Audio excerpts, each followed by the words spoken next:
Oui, mon nom est Jean-Claude Labrec. Je suis chauffeur de Kodak.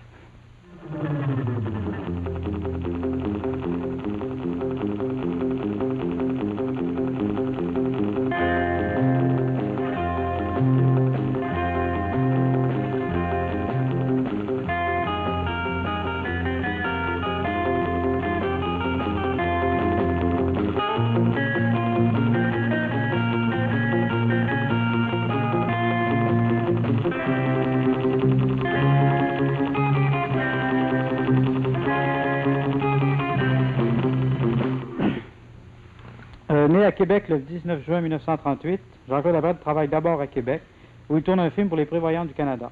En 59-60, il travaille à Montréal dans l'industrie privée et il entre à l'ONF à titre d'assistant caméraman.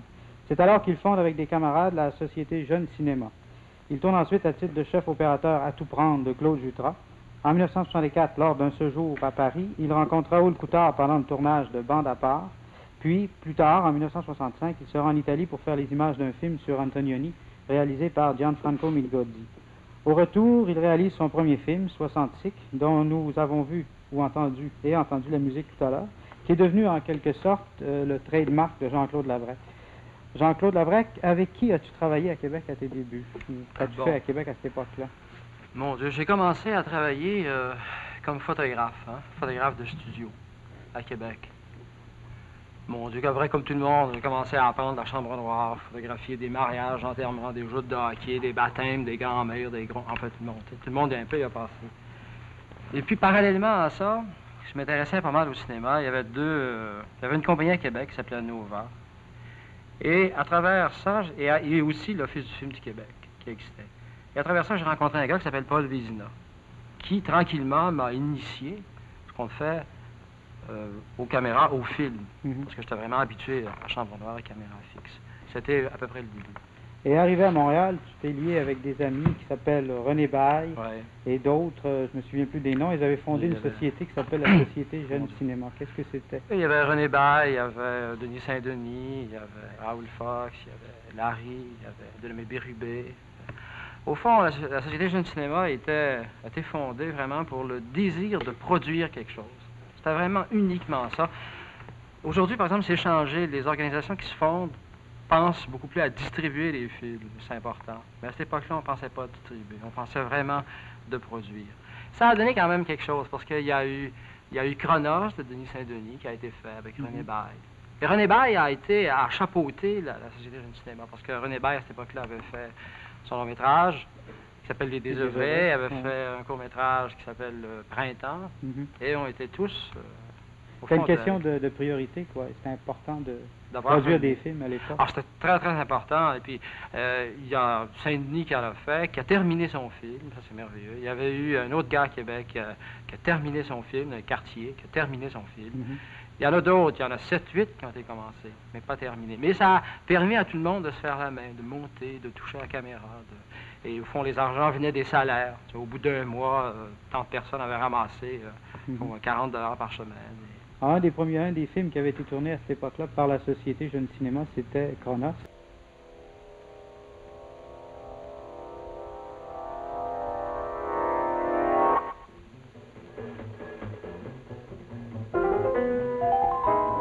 Alors, en regardant l'extrait choisi, je m'aperçois que sur la musique de François Morel, Saint-Denis était très influencé par Berman. Et c'était le premier qui nous a fait rencontrer ou connaître Berman dans le groupe. C'est assez important. Mais tu avais fait la caméra pour ce film-là, tu as fait la caméra pour... Avec René Baille. Avec René Baille. Et tu as fait la caméra pour plusieurs autres films tout à l'heure, c'est pourquoi tu t'es présenté comme... Chauffeur de Kodak. Dans le métier, chauffeur de Kodak. Tu as chauffé les Kodak pour... Chauffé les Kodak de pas mal de monde. Pour Claude Jutras, les À tout prendre, pour Le chat dans le sac, etc. Qu'est-ce que ça a été comme expérience, un peu, ça, au début? Pour moi, c'était très important parce que il y a plusieurs façons, au fond, d'arriver à réaliser du film ou à travailler comme réalisateur. C'est soit passer par monteur et assistant réalisateur et réalisateur. Moi, j'ai pris le chemin qui était vraiment le plus long, la technique. Au départ, la technique m'intéressait. Alors, j'ai commencé vraiment comme photographe, assistant caméraman. Maintenant, je fais mes propres films. Qu'est-ce que ça peut représenter comme exigence si on veut travailler avec autant de réalisateurs? Dans une si courte période, en définitive, Ouais. ça ne veut pas sur une période de 2 ou 3 ans, quoi. Oh mon Dieu, il faut réussir à être très versatile, puis savoir, faut savoir se taire, savoir s'adapter à toutes les situations. Comme par exemple, on a fait comme Le chat dans le sac. Bon, ce film-là a été tourné en 8 jours. Par contre, un film avec Don Owen qui s'appelait un Note for a Film about Donald Gale a été tourné sur une période de peut-être 20 jours, mais en cinéma direct, qui est très, très tendu. Puis par contre, on retourne à Toufrande, qui lui était très détendu, qui a été tourné sur une période de 2-3 mois, la nuit, où c'était vraiment, faut être adapté à une situation. Il y a donc une part assez importante de créativité qui est laissée à un caméraman, quoi. À cette époque-là, du moins, on travaillait très très près avec le réalisateur. C'était vraiment un travail d'équipe. Comme par exemple, dans Le chat dans le sac, Gilles Groux m'a expliqué le thème, et du thème, on inventait au fur et à mesure. Et Groux gardait quand même une ligne de force totale. Dans beaucoup de tournages, chaque matin, on apportait les journaux, par exemple. Alors là, on voyait, selon les tendances. Les manchettes, oui, les tendances de cette époque-là, le film prenait une direction. Est-ce que, en définitive, la majorité des réalisateurs ici travaillent de cette façon-là ou... Pas toujours, pas toutes. Mais disons, cette période-là, oui. On travaillait toujours comme ça. Même aujourd'hui, j'ai l'impression qu'avec Perrault et Brault, ça a été pareil. Tu as travaillé avec Perrault, d'ailleurs? Avec Perrault, j'ai fait quelques séquences de films avec Perrault pour remplacer Bernard quelquefois. La séquence qu'on va voir du chat dans le sac, j'aimerais que tu nous expliques comment est-ce qu'elle a été tournée, par exemple. Oui, d'accord. Je ne fais presque rien, mais je sais pourquoi je le fais. Maintenant, je vais pouvoir commencer à partir de rien. Souvent, pour le film de Chat dans le sac, j'arrivais le matin à Saint-Hilaire, je sais pas, 8h, 9h, et je m'apercevais que l'ambiance était fantastique. L'ambiance qui entoure la maison, par exemple. Très souvent, je faisais des plans, soit de cerner la maison, soit de cerner tout ce qui entoure comme atmosphère, qui était très près, en fait, de l'idée de Gilles.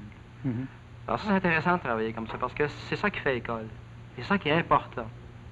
Et ça, c'est, au fond, comme on n'a pas de grandes structures d'Hollywood ou des choses comme de ce genre-là. Le style de production. De production très, très cadré. Qu'est-ce que ça peut on donner? Peut se permettre quand même de...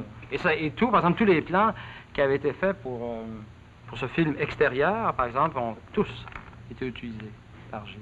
Ce qui prouve qu'il était très près de l'idée originale. Qu'est-ce que ça pouvait représenter comme contraste, par exemple, tomber avec les Italiens après, où tu as tourné avec... avec... mon Dieu, ça y a... Les Italiens, c'est quelque chose. L'histoire d'Italie, ça a été très drôle. Ça fait partie d'un échange qu'il y a eu entre des techniciens à l'office. Alors, on m'a pitché en Italie le lendemain du jour de l'an. Je suis arrivé là-bas en studio, prêt à travailler avec 3 ou 4 valises de matériel. Tout le monde m'a dit, ah, tout le monde est parti, on revient après le jour de l'an. Je suis parti retourner à l'hôtel pour une semaine. Au retour...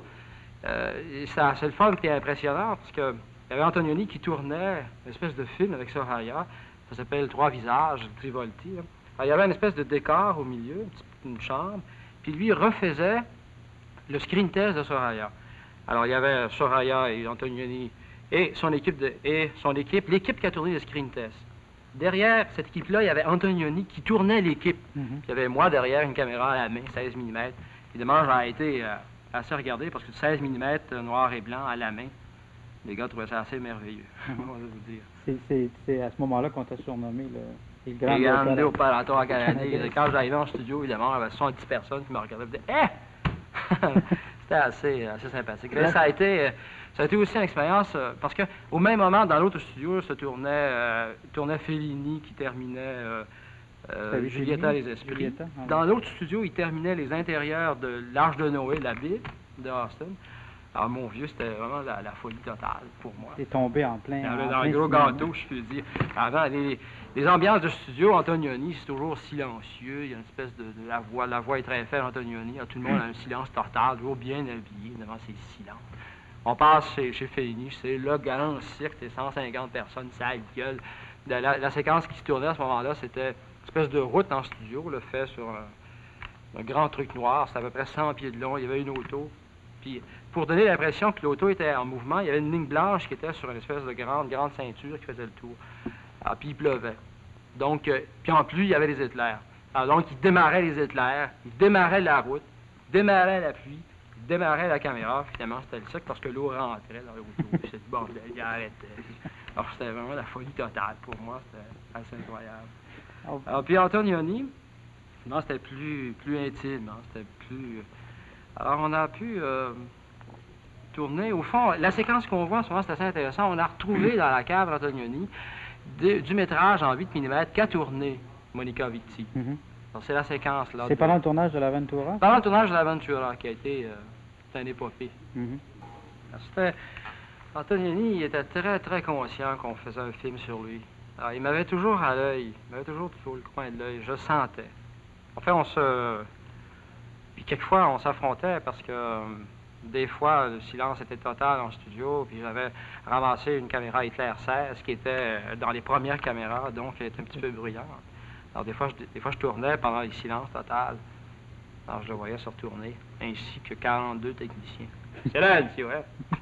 Donc je coupais, je dis, c'est pas ça. Mais quand même, on a réussi à le cerner, j'ai l'impression. Au retour, quand tu es rentré ici, est-ce que c'est immédiatement après le tournage? Terminé 66. On avait... 66. Ça a terminé 66. 66 était tourné au niveau image, mais il n'était pas monté. Ah bon? Il n'était pas monté. Et même, ça a été assez... on m'a envoyé en Italie, aussi en plein milieu du tournage de La vie heureuse de Léopold Z.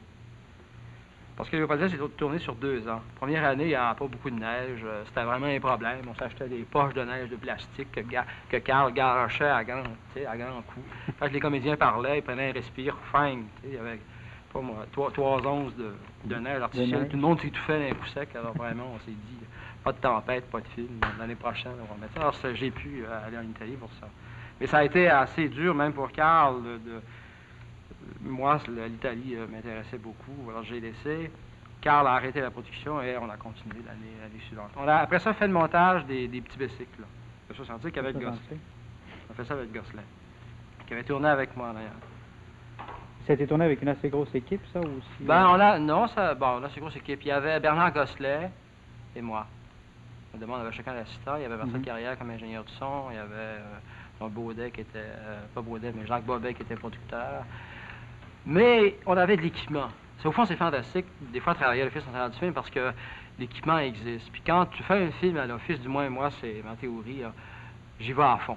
Comme dirait Duguay, au bout de tout le temps, vraiment en pédale au fond. Alors, on s'est sorti tout sur de l'antique, des 1000 mm, des 600, des 800, des zooms. Vraiment, on était... Puis comme c'était 15 jours sans arrêt, on avait l'assistant, j'avais des très vieux assistants qui travaillaient à l'Office, le Bradley, qui étaient des gars merveilleux.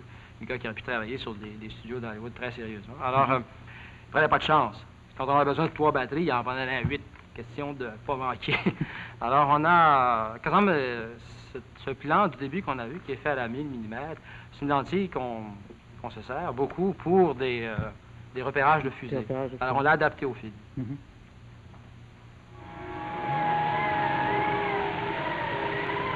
Joe Van Der Van Fluten, qui fait des petits ballons. Une équipe hollandaise, d'ailleurs, qui a rapporté tous les prix. Si le travail de caméraman est assez intéressant du côté des personnes que tu rencontres, ça me semble aussi être un métier qui peut être quelquefois ingrat, et c'est un peu aussi le métier de l'éminence grise du cinéma. Et il me semble intéressant de voir à travers ta carrière que cette connaissance et cette technique que tu as acquis et que tu maîtrises parfaitement, il me semble avoir une constante qui est celle de l'observation pure et simple. Et on retrouve ceci dans le film que tu as fait sur la visite du général de Gaulle au Québec. J'aimerais que tu répondes à 2 questions pour voir comment est-ce que tu entrevois, toi, ce type de cinéma-là, et comment est-ce que tu es arrivé ou tu as été amené à réaliser le reportage sur la visite du célèbre général. Célèbre général. Non moins célèbre visite. Oui. Ben, écoutez, pour ce qui est de la visite du général de Gaulle, je me suis dit au départ que l'événement était très important. Pour moi, j'ai l'impression. Alors là, on s'est, au fond, dit qu'il faudrait le couvrir le plus objectivement possible. C'est vraiment un film témoin. Et ça, pour moi, c'était très important. Par exemple, la visite du général de Gaulle, on a, je sais pas, on a des tonnes de films. On a beaucoup d'à côté, beaucoup de millions de choses. Mhm. Mais ce n'était pas important. Qu'est-ce qui était important, c'était le général. C'est une des raisons pourquoi on ne l'a pas lâché d'une semaine. Alors ça, dans tous les événements que je couvre, au fond des trucs que je fais, c'est j'emploie toujours un peu la même technique d'approche. Mhm. Jamais, jamais, jamais, jamais laisser. Et au fond, à force de tourner beaucoup de cinéma direct, au fond, ou cinéma vérité, ou appelez-le comme vous voulez, là, comme on essaie de se trouver un nom, on s'aperçoit quand on suit quelqu'un, que ce soit dans Le Chat dans le sac, dans Donald Gale, dans tous les films qu'on a fait, on s'aperçoit que on vient tellement à connaître la personne qui est en face de nous qu'on peut quasi la diriger, même étant derrière la caméra. C'est-à-dire que que je veux parler au moins physique, la diriger à des endroits où elle peut aller, ou être là quand les choses se passent.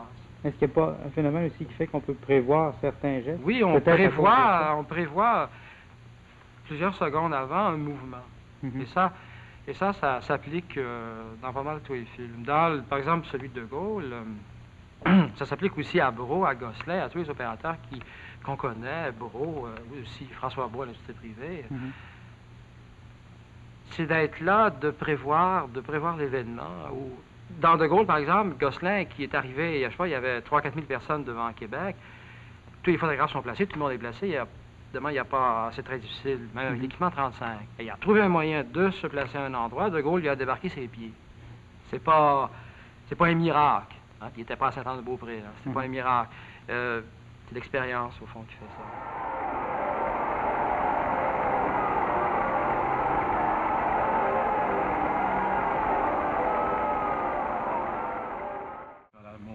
Jean-Claude Labrec, après avoir, comme on l'a dit tout à l'heure, chauffé le Kodak pour la majorité, sinon à peu près tous les cinéastes ici, tu as sûrement des projets plus personnels, disons, de long métrage, ou enfin, je sais qu'il y a un projet dans l'immédiat, qui est celui Oui, sur la nuit il y a de la un poésie. projet, parce qu'il n'est pas un projet, qui est une réalité, qui est la nuit de la poésie.